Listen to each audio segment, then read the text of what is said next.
இதை சாப்பிடுவதற்கு சிங்கம் வருகிறது. வனாந்தரத்தில் எங்கிற சிங்கம் வரையா நானே கஷ்டத்தில் இருக்கேன், கஷ்டத்து மேலே கஷ்டம் கொடுக்க வராங்க. எல்லாம் மிருக சாயல் கொண்டது வருது நம்ம வாழ்க்கையில்.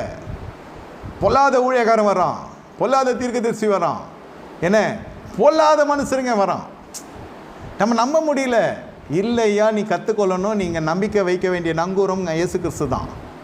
இதெல்லாம் வழித்தடங்கள். அது என்ன செய்கிறாரு? மிருக சாயலை தாவீது என்ன செய்கிறான்? அதை கிழித்து போடுகிறான். சிங்கத்தையும் விரட்டி அதை மேற்கொண்டு ஜெயித்து காட்டுறான், கரடியும் ஜெயித்து காட்டுறான். என்னையா இந்த வனாந்திரத்தில் யார் எனக்கு மார்க் போட போகிறா? இது என்ன சாட்சி வரப்போகுது? இது என்ன மீடியாவில் வரப்போதா?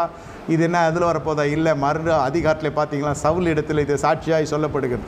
ஒரு விசை சிங்கம் வந்தது, ஒரு விசை கரடி வந்தது. உண்மை பாருங்கள், தாவீதினுடைய வாழ்க்கையில் பல விசை இது வந்தது. அடிக்கடி நான் கிழிப்பேன், வாரத்துக்கு 4 சிங்கத்தை கிழிப்பேன், வாரத்துக்கு 4 கரடியை கிழிப்பேன்னு சொல்லாமல் ஒரே விசை இது நடந்துச்சு.